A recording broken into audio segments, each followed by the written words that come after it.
Hey, it's girl Monique 69 Ways Johnson. I'm here with another tired as Braxton recap review. Season 1, episode 6. I'm late again, and the reason I'll be late because this this season this is not it. The show is not it. They came back. This is not it, and they do make it so hard for me with the whole social media stuff between the sisters and Kevin Senior and stuff. It make me take my time to do a review on this show. So yeah. I'm gonna get into this episode. This episode felt like a filler episode. It wasn't too much going on, but until we got to the end, got some words, some thoughts. But at the end of this review, I do want to talk a little bit about the sisters and Kevin Senior and stuff that's happening on social media. So let me get through this, trying to make this quick as possible. Uh with episode 6 recap. So the episode started off with Mama E, Miss Evelyn going to LA, California to see Tony, catch up on what happened at Tracy Heavenly birthday that they had thrown in Atlanta, and little Kevin had came, was able to come and stuff like that. And Tony said she got a cold and stuff, and she got lupus, so a cold is nothing to sneeze at when you have all these ailments going on, because that can turn into something else. So she just saying she getting ready for this, her residency with Cedric the Entertainer. She's still gearing up for that. Um, Tony said she might tell some jokes or something, and then she told this corny ass joke. I was like, no, girl, don't get on the stage trying to tell jokes. Leave that to Cedric. Then Mom E came to Tony thinking that Tony is setting her up on this blind date or something. Tony looking like that's not in the script. Cause I'm like, oh, I was. He said I thought you was playing, but Mama E came there to get hooked up, and I'm looking like she's still trying to find a man after all these years. That's mostly what she did all Braxton Family Values, in my opinion. Like mostly all the seasons. It's like I guess the cooking show is over with Tamar, so that like let's give Mama a storyline. So we're gonna pull back from we're gonna reach back to Braxton Family Values and just snatch that Mama E trying to find a man a storyline. I said okay. I'm like, I don't think she really looking like that, but it'd be nice to have a companion, look for companionship, but I don't think she really looking like that, like to get remarried. So, you know, so and she said Tony suggested she go hang with her girlfriend, see her, I guess her LA girlfriends, and hang out and stuff like that. And then we get a scene of Tamar met up with Carlos.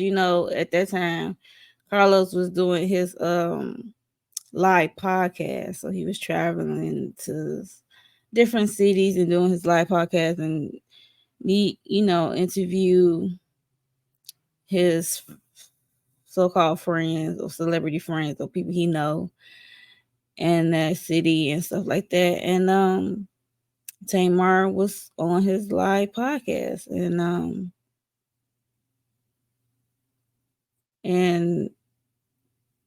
he gonna ask her why she's back on the show, and she just says she's doing this for Tracy. I'm like, yeah, and a check. Who you kidding yourself? You doing this for a check? So let's stop. Because according to you, I think when you got the executive producer, it comes with some fines. So I guess this time around, you back on We TV after what happened last time. So it must be a good check. So with perks. Um, Carlos asked how she feel back to be on a reality TV show. They show flashbacks of Tamar on Braxton Family Values, and then said how she was the breakout star, which was true. Season 1, I can really say that Tamar was a breakout star in Braxton Family Values, and I did enjoy her. And then after a while, it just got like, it was her and Tracy for me, because like I said, Tracy give me like regular degular runaway girl vibe. So that's what draw me to Tracy. Um and he said how it feels like you had your dreams come true. Do you think your dreams came true at the expense of your marriage to Vince? I can see that. But she just said her and Vince basically grew up together. She didn't get with Vince when she was in her 20s, when they was like 26 years old. So and she said they just grew apart and stuff like that. And then she said she's the friend of the show. I mean, like, how that work? I don't understand. The only person who give friend of the show is Tony, because when they have like gatherings, like Tony is like only gathered that one time with the grief counseling, and then she did back home trying to get ready for this tour, and she got to get her energy up, and then she got a show in Paris. It was just like Tony is in her own bubble, so she get more a friend of than Tamar. But I could see Tamar being a friend too. I don't know how that works. What we consider a friend? I mean, y'all almost in every episode, so I don't know how that works. Um,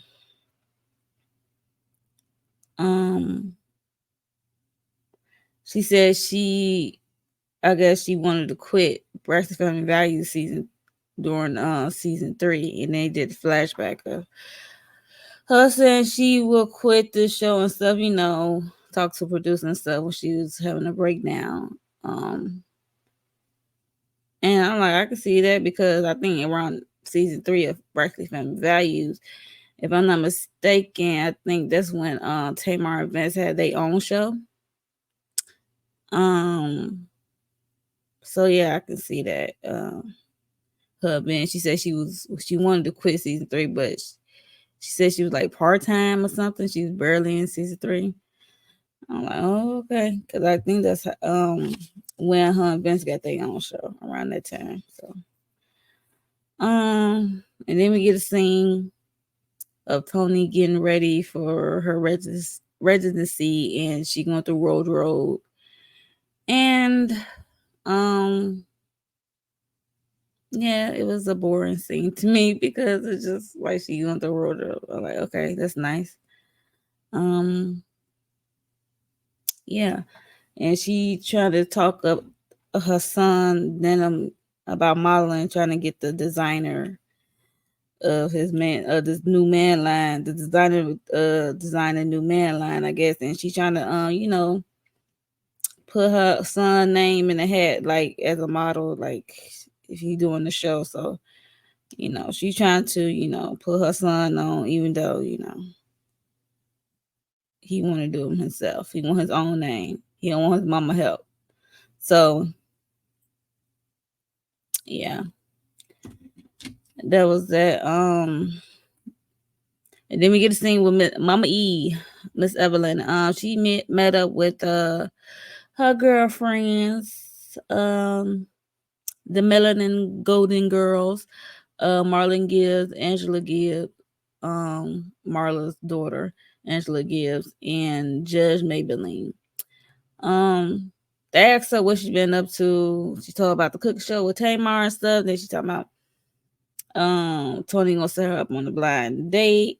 I'm like, you really had to beg for that blind date because Tony wasn't even taking you serious, but whatever. And then they did a flashback of all the date. She said, long as it's not like a 21-year-old, because I think was it 21 or 27.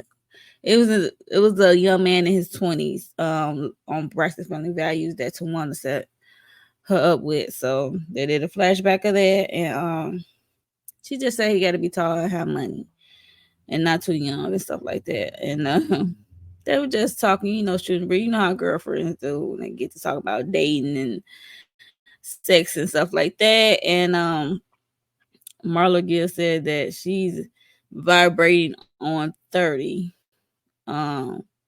She said when it comes to sex, she said, I've been there, done that. She said, I've been there, done that about sex, and you can handle it. She said, nowadays you can handle it yourself. I'm like, you are so right, Marla. You are so right. It was a cute scene with the melanated golden girls. That'd be a cute show. Let's see. Then next we get Tony and Denim. Denim having the photo shoot. And Tony came in on his photo shoot, barging in on his photo shoot and stuff like that. And she's have this, even though that's her son, she want him to do great, and she's trying to, get him a boost up.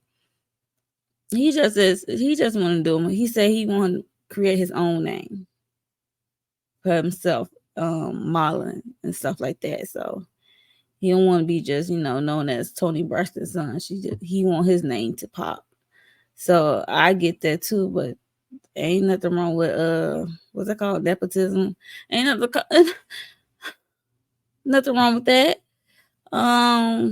Shoot, give me a boost. I don't mind a boost, but yeah, so but I do get he want to be approached as Denim and not as Tony Braxton's son. So yeah. So he's just taking his modeling seriously, and Tony took over the photo shoot, and they took some pretty pictures together. To be honest, as mother and son. So, seemed like he had a good head on his shoulders. So he know what he wanted to do. So, kudos to Denim. Shall we get to the blind date with Mama E? She on this blind date. She greet this man. He had on all purple. He gave her a hug and pulled out her chair. What's his name? Shelly or Sally or something. Yeah, Shelly. Says he's a jokester. He like to have fun, and he just said why he's so lucky to be out with Miss E and stuff like that. So man should be knocking down your door. That's how good she look. Well, guys put on. Like you look so good. Wow, I'm the lucky one. Door men should be knocking down your door trying to get a date with you. Basically, how guys can be when they be saying that shit stuff. um, he asked the waiter, a black waiter, does this place have any black people food? I chuckle because let's be honest, like sometimes you have to ask because sometimes you don't want to be against stuff and it's like not seasoned and stuff like that. But it was like, ooh, I know Miss E was kind of embarrassed when he said that. And he's mic'd and he was trying to whisper it, but he's mic'd up. So it's like that didn't work. But yeah. he said he been in two uh Tyler Perry's first movie. I said, okay, that's nice. And then they had this montage like he just kept on rambling, but I don't think that's how it went. But editing can make it seem that way. But Miss E, it just seemed like she was just there to entertain him a little bit, hear him out and stuff like that. But I don't think they would go out again and be nothing serious between those two. So she looked like she was just entertaining, not being all into it. Like getting to know him on a deeper level. Um, we get a next scene of Kevin Jr., aka Scratchy, to Tawanda. Had his first grief session with the TV grief therapist for the season, Miss Spirit. Before he go back home to Maryland.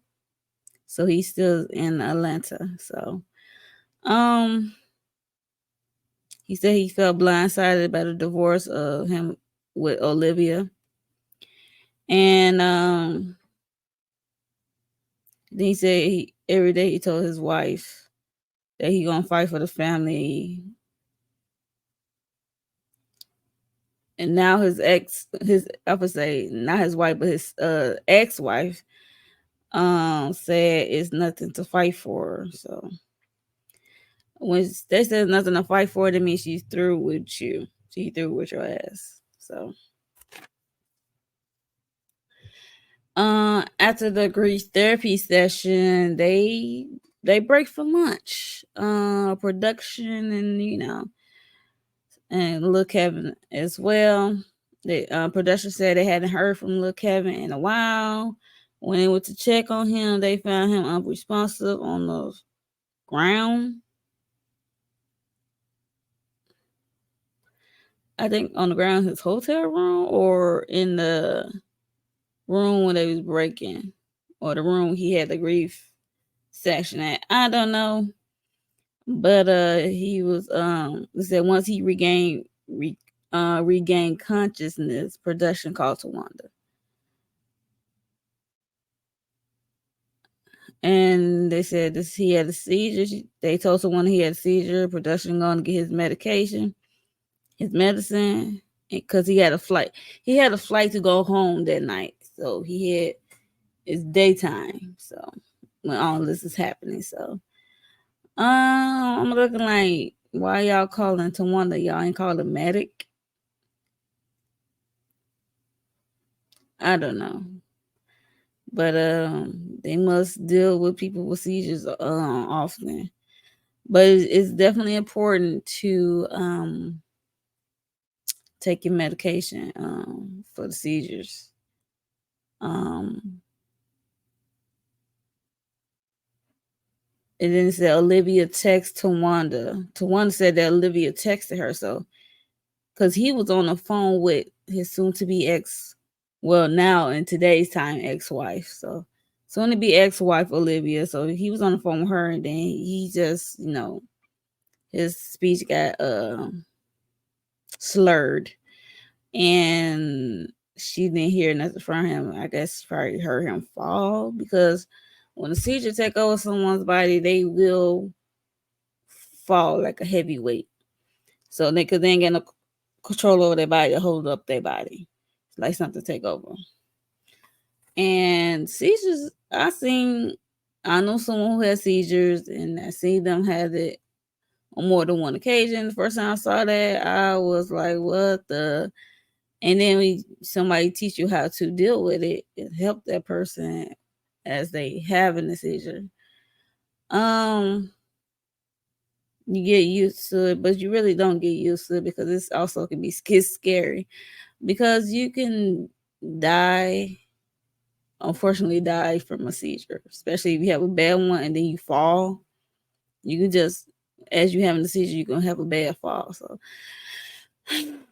this look at it just need to make sure he take his medication as it states and when it states on time, okay? And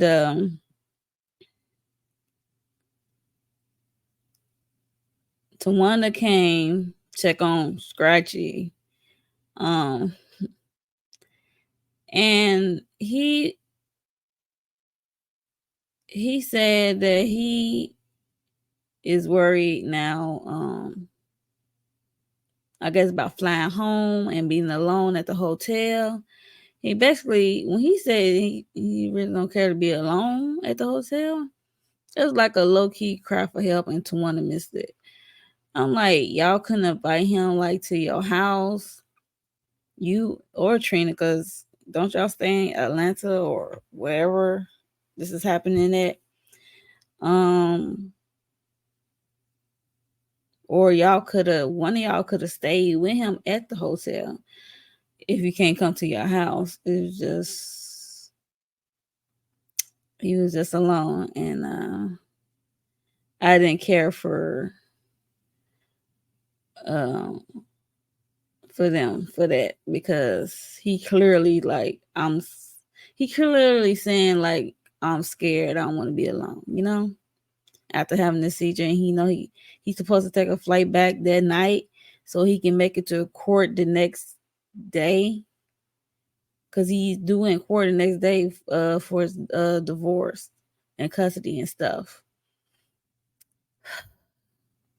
I ain't gonna lie, that pissed me off really bad, because like nobody called a medic and nobody don't want to stay with this young man at the hotel after he just had an episode of a seizure. Yeah, so much for caring, I guess, and closeness that they portray. But whatever.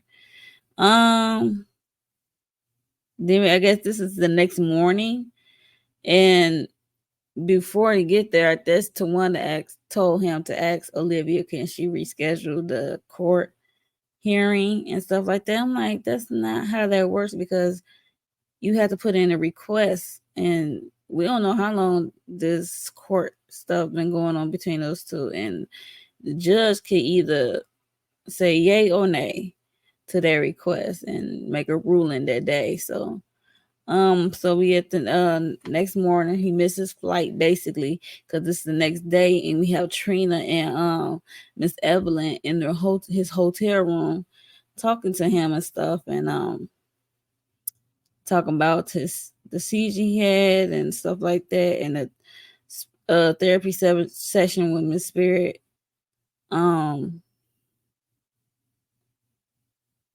And then he told them about his divorce is complete.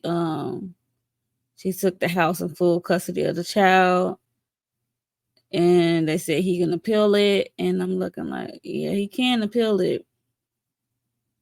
Um, he said since Olivia didn't reschedule the court appointment, he lost.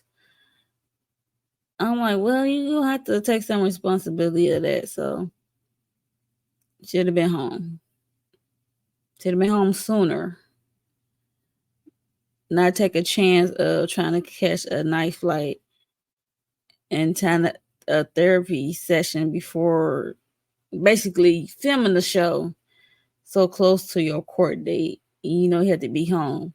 Film the show in another state, and have to be home for that court date in that morning.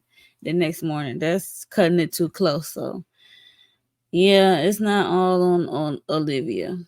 I mean, she don't have no control over the courts.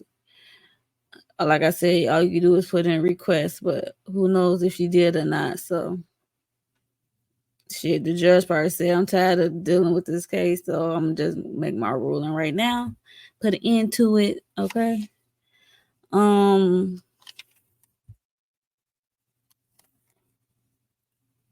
And I think that was the end of the episode. Yeah, I wish they could have handled little Kevin, since they care about him so much. Could have called a medic or have invited him over to their house instead of having him at the hotel alone, or they could have stayed with him at the hotel. to make sure he's okay. After he had that episode after the therapy session. So yeah, so I guess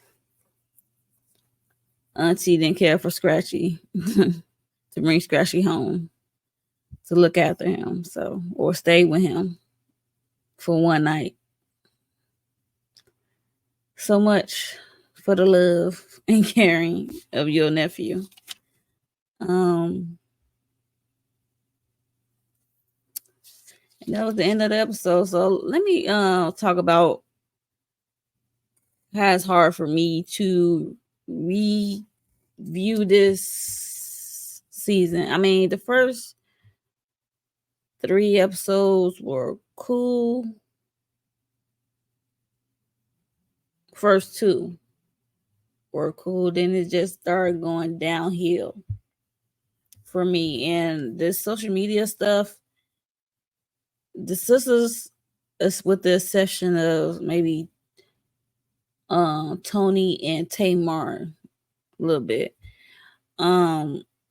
They are the worst. They coming off manipulative towards Lil Kevin and Tracy and her likeness.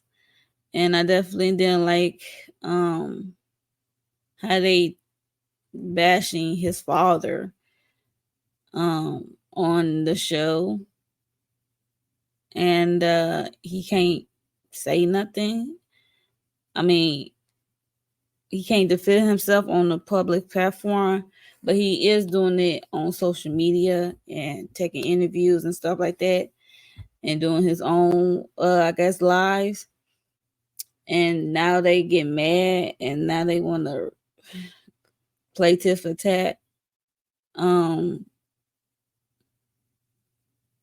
It's crazy. I mean, according to Kevin Sr., like the production gave him a contract. He signed the contract. He was supposed to shoot on this show. The sister said, no, he is not coming on this platform.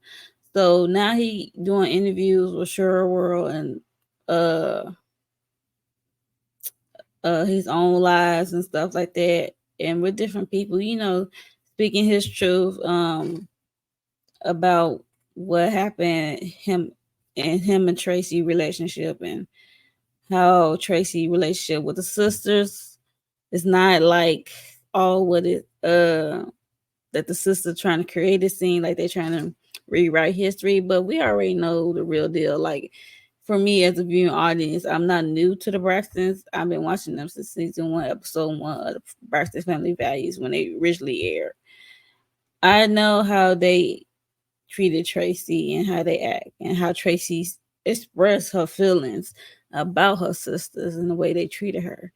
So it's heartbreaking to see them do this, like spin it and doing this passive aggressive stuff towards Kevin Sr. instead of trying to encourage Kevin Jr. and Kevin Sr. to come together on one accord. If there were tension and stuff, it seemed like they're just trying to create a divide between the two, and I don't care for that, or put out a narrative to us, the audience, about the situation. I thought this, and they keep popping up this message that this season is dedicated to Tracy and stuff, but I don't think Tracy will be like all this going to how this is going down, in my opinion. And I'm pretty sure her spirit is very disturbed by all this shenanigans that's happening on social media. And the sisters, and I saw the sisters put out, no, I don't know if the sisters put it out, but someone put out leaked gave Jasmine Brand, the blogger, Jasmine Brand, and gave them a video, look like a recording of Kevin Sr. and Kevin Jr. having a argument, a dispute, or some kind of physical altercation about something, but when the video start in the middle, I need more context. It's like I'm looking like it might be hard or disturbing for some to hear, but I had a brother and a um dude who helped me brought me into this world fought before. So it's like, I mean, fisticuffs, like fighting. So I'm like, father and sons, they fight all the time. And look, Kevin is not like a teenager. He's almost 30. He's a grown ass man. Okay. And I need more context. I don't know.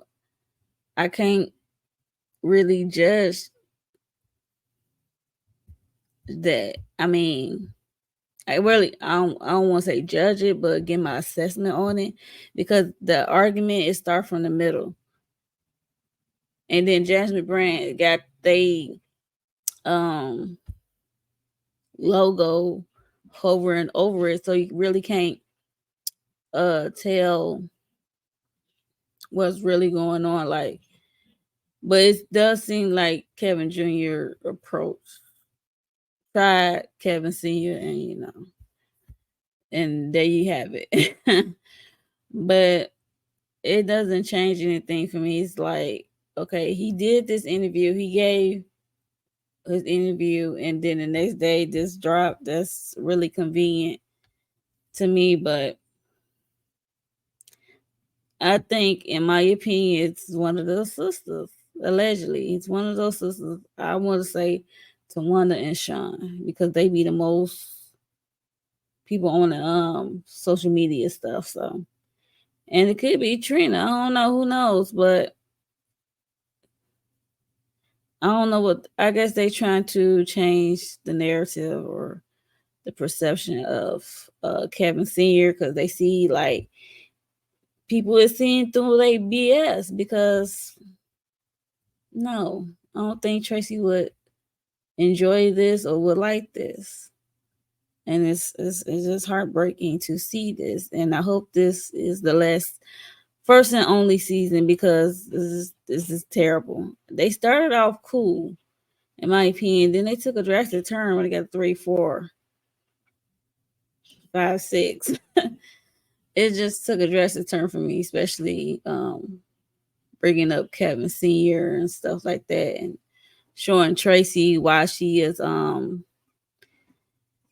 her last days. I doubt if she wants someone to see that footage and stuff like that. So yeah, that's my thoughts. And people still running with this narrative that Kevin Senior cheated and stuff like that, and they going off marriage boot camp stuff, and that he got an outside baby. He said he only got a daughter from a previous marriage, so he was married before he got with Tracy, so he has a daughter from that relationship, and that's it.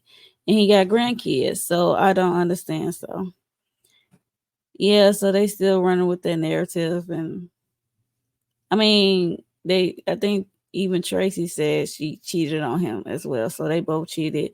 They stuck together, so they almost been together for 30 years. So I don't understand. So what's the big hoopla and stuff like that? So that was their relationship. She loved her husband. They loved each other to the end, I guess. So it's easy to judge and pick apart something that we wasn't involved in.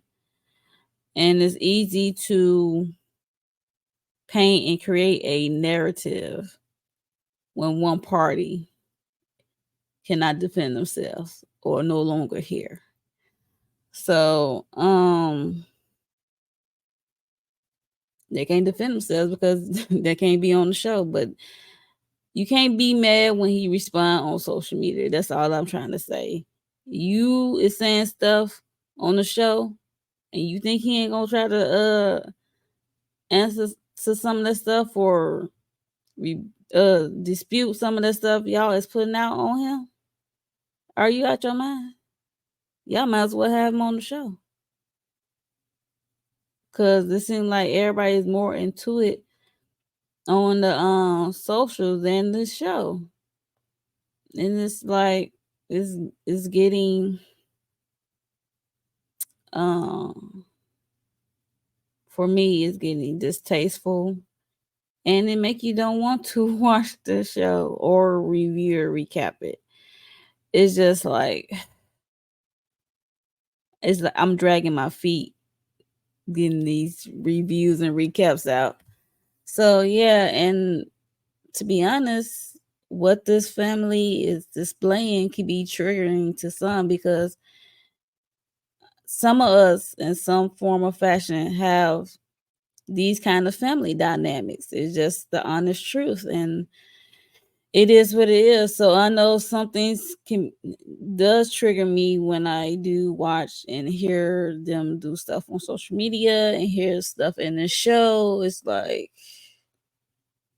yo, it definitely makes me want to cuss them out because I can. Um, it's just crazy. So y'all came back to give us this. If this what y'all thought that was gonna be entertaining, it's not. It's seem like you manipulating me, like you manipulating little Kevin. Seem like Tawanda, Trina, Miss E, they the main ones in my book, in my eyes on the show. Like, I don't know if they trying to do this to make it more entertaining at the expense of your family for a bag. I don't know.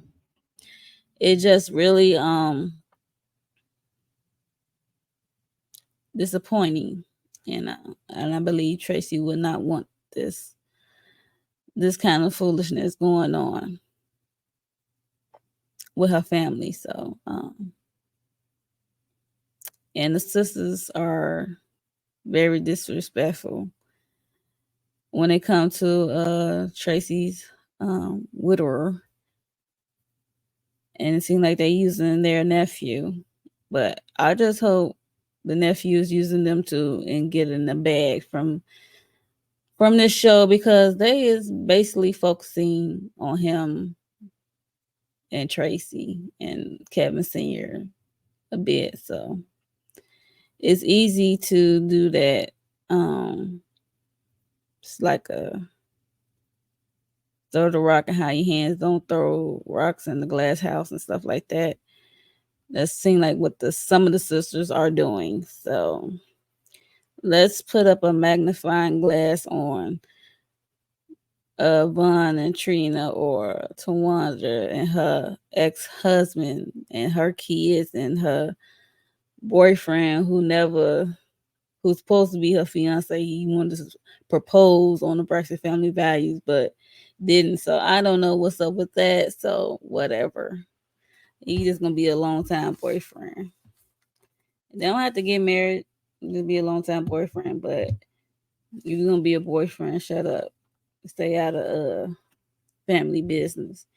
I don't even think Vaughn wouldn't be involved like that. So yeah, let's know your place, Sean. Know your place. But yeah, that's all my thoughts. What I can remember um about what I heard and saw from my own eyes about Kevin Senior, Kevin Jr., and and Kevin Senior, how he feels about things that's been said on the show, and how it was with his relationship with Tracy and stuff like that. And he said, the last interview, he said him and his son is in a good place. He been there with him to these court hearings and stuff like that. And so yeah, so I kind of believe him on that, because they do live in the same place. The sisters don't, they do not live in Maryland or wherever Look Heaven and Senior live at. So yeah. Yeah, so that's all I got for right now. I'm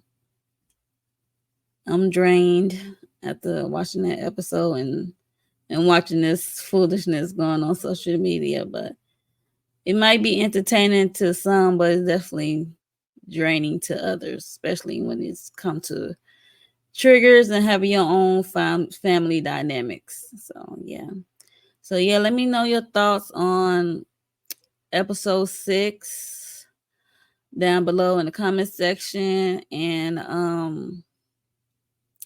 who do you think leaked the video to the Jasmine brand of Kevin Sr.